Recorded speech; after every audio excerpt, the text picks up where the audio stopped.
Hello ನಮಸ್ಕಾರ ಎಲ್ಲರಿಗೂ. ಗೃಹಲಕ್ಷ್ಮಿಯರೆಲ್ಲರೂ ಕೂಡ ಸರ್ಕಾರದ ಕಡೆಯಿಂದ ಒಂದು ಬಿಗ್ ಅಪ್ಡೇಟ್ ಇದೆ. ಸೊ ಈಗ ಆಲ್ರೆಡಿ ನೀವು ತಮ್ಮನೇನಲ್ಲಿ ನೋಡಿರ್ತೀರ ಏನಪ್ಪ ವಿಚಾರ ಅಂತ ಹೇಳಿ. ಸೊ ನೀವೆಲ್ಲ ಕಾಯ್ತಾ ಇದ್ರಿ ಗೃಹಲಕ್ಷ್ಮಿ ಹಣ ಪಡ್ಕೋಬೇಕು ಅಂದರೆ ಮತ್ತೊಮ್ಮೆ ನಾವು ಅರ್ಜಿಯನ್ನು ಹಾಕಬೇಕೇನೋ ಅಂಥೇಳಿ.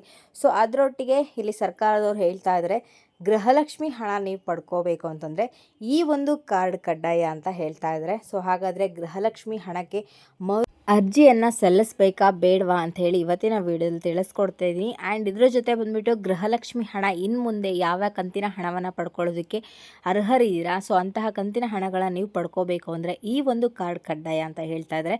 ಸೊ ಆ್ಯಂಡ್ ಇದರ ಜೊತೆ ಬಂದುಬಿಟ್ಟು ಈಗ ಮೊನ್ನೆ ನಡೆದಂಥ ಸಭೆಯಲ್ಲಿ ಕೂಡ ನಮ್ಮ ಹೊಸ ಸಿಎಂ ಅಂತ ಡಿ.ಕೆ. ಶಿವಕುಮಾರ್ ಸರ್ ಅವರು ಕೂಡ ಗೃಹಲಕ್ಷ್ಮಿಯ ಬಗ್ಗೆ ಕೆಲವೊಂದು ಅಪ್ಡೇಟ್ಗಳನ್ನ ತಿಳಿಸಿದ್ದಾರೆ. ಸೊ ಇಂಥವ್ರಿಗೆ ಗೃಹಲಕ್ಷ್ಮಿ ಹಣ ಇನ್ನು ಮುಂದೆ ಬರಲ್ಲ, ಆ್ಯಂಡ್ ಇಂಥವ್ರಿಗೆ ಗೃಹಲಕ್ಷ್ಮಿ ಹಣ ಬರುತ್ತೆ. ಆ್ಯಂಡ್ ಸರ್ಕಾರದವರು ಯಾವುದೇ ಕಾರಣಕ್ಕೂ ಕೂಡ ಅಂತಹ ಗೃಹಲಕ್ಷ್ಮಿಯರಿಗೆ ತೊಂದರೆ ಮಾಡೋ ಹಾಗಿಲ್ಲ ಅನ್ನೋದು ಕೂಡ ಕೆಲವೊಂದು ಅಪ್ಡೇಟ್ಗಳನ್ನ ಕೂಡ ತಿಳಿಸ್ಕೊಟ್ಟಿದ್ದಾರೆ.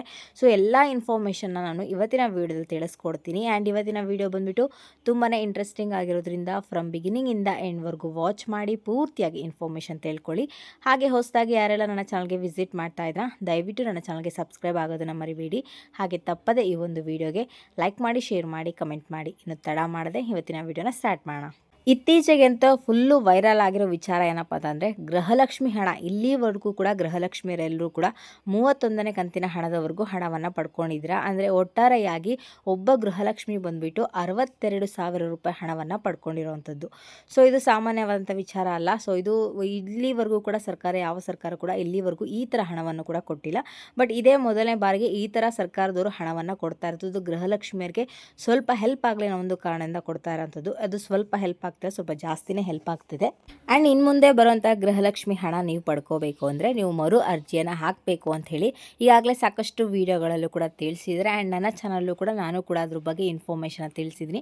ಮತ್ತೊಮ್ಮೆ ಅರ್ಜಿಯನ್ನು ಹಾಕಬೇಕು ಅಂತ ಹೇಳಿ, ಆ್ಯಂಡ್ ಎಲ್ಲಿ ಹಾಕಬೇಕು ಅದ್ರ ಬಗ್ಗೆ ಇರುವಂಥ ಲೇಟೆಸ್ಟ್ ಅಪ್ಡೇಟ್ಗಳನ್ನ ಕೂಡ ಕಳೆದ ವೀಡಿಯೋದಲ್ಲಿ ನಾನು ನಿಮಗೆ ತಿಳಿಸಿದೆ. ಬಟ್ ಈಗ ಸರ್ಕಾರದವ್ರು ಹೇಳ್ತಾ ಇದ್ದಾರೆ ನಾವು ನಿಮಗೆ ಮರು ಅರ್ಜಿಯನ್ನು ಹಾಕಬೇಕು ಅಂತ ಏನು ಹೇಳಿದ್ವಿ ಅದು ಇನ್ನು ಮುಂದೆ ಅವಶ್ಯಕತೆ ಇಲ್ಲ ಅಂತ ಹೇಳ್ತಾ ಇದ್ದಾರೆ.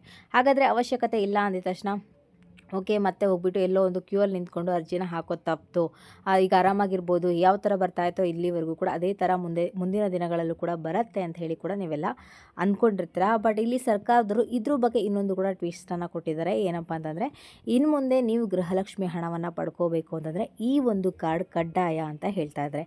ಕಡ್ಡಾಯ ಅಂದರೆ ಯಾವ ಕಾರ್ಡ್ ಅಂದರೆ ಅದನ್ನು ಹೋಗ್ಬಿಟ್ಟು ಎಲ್ಲಪ್ಪ ಅರ್ಜಿ ಹಾಕಬೇಕು, ಅದನ್ನು ಹೋಗ್ಬಿಟ್ಟು ಎಲ್ಲಪ್ಪ ಕ್ಯೂ ಅಲ್ಲಿ ನಿಂತ್ಕೊಂಡು ಹಣವನ್ನು ಕೊಟ್ಬಿಟ್ಟು ತೊಗೋಬೇಕಾ ಅಂತೇಳಿ ನೀವು ಕೇಳಿದ್ರೆ ಖಂಡಿತವಾಗ್ಲೂ ಕೂಡ ಇಲ್ಲ. ಸೊ ಇದ್ರ ಬಗ್ಗೆ ಸರ್ಕಾರದವರು ಏನು ಹೇಳ್ತಾ ಇದ್ದಾರೆ ಅಂದರೆ ನಿಮ್ಮ ಹತ್ರ ವೋಟರ್ ಐ ಡಿ ಕಾರ್ಡ್ ಇರುತ್ತಲ್ಲ, so voter I D card ಇದ್ದರೆ ಸಾಕು ನಿಮಗೆ ಗೃಹಲಕ್ಷ್ಮಿ ಹಣ ಬರುತ್ತೆ ಅಂತ ಹೇಳ್ತಾ ಇದ್ದಾರೆ.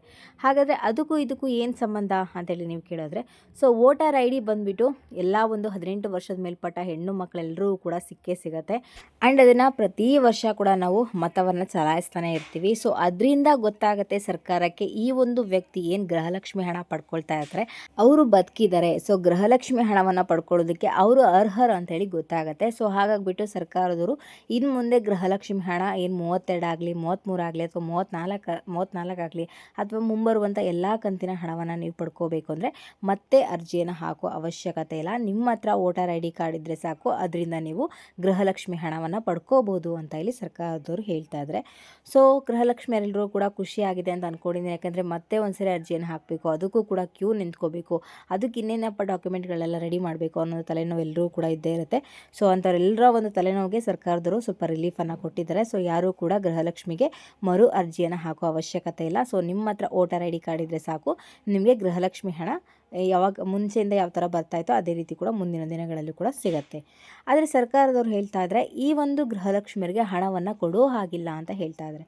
ಸೊ ಯಥಾಸ್ಥಿತಿ ಕಳೆದ ಸಾಕಷ್ಟು ವೀಡಿಯೋಗಳಲ್ಲಿ ನಾನು ನಿಮಗೆ ಹೇಳಿದ್ದೀನಿ ಟ್ಯಾಕ್ಸ್ ಪೇಯರ್ಸ್ಗೆ ಗೃಹಲಕ್ಷ್ಮಿ ಹಣ ಸಿಗೋದಿಲ್ಲ. ಆಮೇಲೆ ಏನು GST ಪೇಯರ್ಸ್ಗೂ ಕೂಡ ಹಣ ಸಿಗೋದಿಲ್ಲ. ಕಳೆದ ಸಾಕಷ್ಟು ವೀಡಿಯೋಗಳಲ್ಲೂ ಕೂಡ ನಾನು ನಿಮಗೆ ಹೇಳಿದ್ದೀನಿ ಇಂಥವ್ರಿಗೆ ಏನು ಗೃಹಲಕ್ಷ್ಮಿಯರಿಗೆ ಹಣ ಸಿಗೋದಿಲ್ಲ ಅಂತ ಹೇಳಿದ್ದೀನಿ.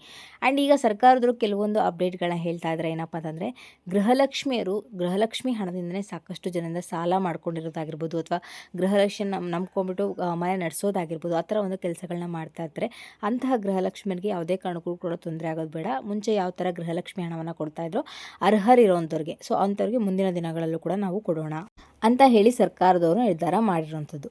ಆ್ಯಂಡ್ ಇನ್ನೂ ಕೆಲವೊಂದು ಗೃಹಲಕ್ಷ್ಮಿಯರಿಗೆ ಕೊಡೋದೇ ಬೇಡ, ಅಂದರೆ ಅವ್ರ ಬಗ್ಗೆ ಸ್ವಲ್ಪ ಗೃಹಲಕ್ಷ್ಮಿಯಿಂದ ಅವ್ರನ್ನ ಬೇಗ ಆದಷ್ಟು ಬೇಗ ಕಟ್ ಮಾಡೋಣ ಅಂತ ಕೂಡ ಹೇಳ್ತಾ ಇದ್ದಾರೆ. ಏನಪ್ಪ ಅಂತಂದರೆ, ಒಬ್ಬ ವ್ಯಕ್ತಿ ಅಂದರೆ ಏನು ಗೃಹಲಕ್ಷ್ಮಿ ಅಂತ ಅವ್ರು 4-5 ಅಕೌಂಟ್ಗಳನ್ನ ಓಪನ್ ಮಾಡಿಬಿಟ್ಟು ಅದರಿಂದ ಕೂಡ ಗೃಹಲಕ್ಷ್ಮಿ ಹಣವನ್ನು ಪಡ್ಕೊಳ್ತಾ ಇದ್ದಾರೆ ಅಂತೇಳಿ ಸರ್ಕಾರದ ಗಮನಕ್ಕೆ ಬಂದಿರೋವಂಥದ್ದು. ಬಟ್ ಯಾವ ಥರ ಪಡ್ಕೊಳ್ತಾರೆ ಅಂಥೇಳಿ ಅದು ಅವ್ರಿಗೆ ಗೊತ್ತಿರುತ್ತೆ.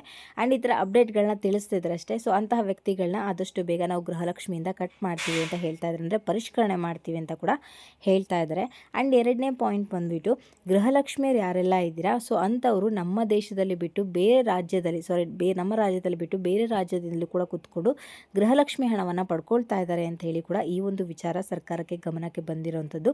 ಸೊ ಅಂಥವರು ಕೂಡ ಗೃಹಲಕ್ಷ್ಮಿ ಹಣ ಬರೋದಿಲ್ಲ, ಅಂದರೆ ಅಂಥವ್ರನ್ನೂ ಕೂಡ ಗೃಹಲಕ್ಷ್ಮಿಯಿಂದ ಕ್ಯಾನ್ಸಲ್ ಮಾಡ್ತಾ ಇದ್ದೀವಿ ಅಂತ ಕೂಡ ಲೇಟೆಸ್ಟಾಗಿ ಅಪ್ಡೇಟ್ನ ಕೊಟ್ಟಿದ್ದಾರೆ. ಆ್ಯಂಡ್ ಮೂರನೇ ಪಾಯಿಂಟ್ ಬಂದುಬಿಟ್ಟು ಕಾಮನ್ ಪಾಯಿಂಟ್, ಯಾವಾಗಲೂ ಹೇಳ್ತಾ ಇರೋ ಹಾಗೆ, ಸೊ ಆ ಒಂದು ವ್ಯಕ್ತಿ ತೀರ್ಕೊಂಡಿದ್ರೂ ಕೂಡ ಅವರ ಒಂದು ಹೆಸರಿಗೆ ಬರ್ತಾ ಇರುವಂಥ ಹಣವನ್ನು ಮನೆಯವರ ಸದಸ್ಯರು ಉಪಯೋಗ ಮಾಡ್ಕೊಳ್ತಾ ಇರೋಂಥದ್ದು. ಸೊ ಅಂಥವರು ಕೂಡ ಗೃಹಲಕ್ಷ್ಮಿ ಹಣ ಇನ್ನು ಮುಂದೆ ಬರೋದಿಲ್ಲ ಅಂತ ಹೇಳ್ತಾ ಇದ್ದಾರೆ. ಇಂತಹ ಗೃಹಲಕ್ಷ್ಮಿಯರಿಗೆ ಯಾವುದೇ ಕಾರಣಕ್ಕೂ ಕೂಡ ಹಣವನ್ನು ಕೊಡೋಕೆ ಹೋಗಬೇಡಿ ಅಂತ ಕೂಡ ಸರ್ಕಾರದವರು ಸ್ಟ್ರಿಕ್ಟಾಗಿ ವಾರ್ನಿಂಗ್ ಮಾಡ್ತಾ ಇರೋಂಥದ್ದು. ಇದು ಸ್ವತಃ ಹೊಸ CM ಆದಂತಹ DK ಶಿವಕುಮಾರ್ ಸರ್ ನೇತೃತ್ವದಲ್ಲಿ ಈ ಒಂದು ವಿಚಾರಗಳು ಚರ್ಚೆ ಆಗ್ತಾ ಇರೋಂಥದ್ದು. ಇನ್ನು 2-3 ದಿನಗಳ ಕಾಲ ಟೈಮ್ ಇದೆ. ಸೊ ಇನ್ನು 2-3 ದಿನಗಳ ಕಾಲ, ಅಂದರೆ ಆ ಒಂದು ಟೈಮ್ ಒಳಗಡೆ ನಿಮಗೆ ಫೈನಲ್ ಜಡ್ಜ್ಮೆಂಟನ್ನು ಕೂಡ ಕೊಡ್ತೀವಿ ಅಂತ ಇಲ್ಲಿ ಸರ್ಕಾರದವರು ಹೇಳ್ತಾ ಇದ್ದಾರೆ. ಸೊ ನೋಡೋಣ ಮುಂದಿನ ದಿನಗಳಲ್ಲಿ ಏನಾಗುತ್ತೆ ಅಂತೇಳಿ. ಆ್ಯಂಡ್ ಇದಾಗಿರುತ್ತೆ ಇವತ್ತಿನ ವಿಡಿಯೋ ಬಂದುಬಿಟ್ಟು. ನಿಮ್ಗೇನಾದರೂ ಈ ಒಂದು ವಿಡಿಯೋ ಇಷ್ಟ ಆಯಿತು ಅಂದರೆ ದಯವಿಟ್ಟು ನನ್ನ ಚಾನಲ್ಗೆ ಸಬ್ಸ್ಕ್ರೈಬ್ ಆಗೋದನ್ನು ಮರಿಬೇಡಿ. ಹಾಗೆ ತಪ್ಪದೆ ಈ ಒಂದು ವಿಡಿಯೋಗೆ ಲೈಕ್ ಮಾಡಿ, ಶೇರ್ ಮಾಡಿ, ಕಮೆಂಟ್ ಮಾಡಿ.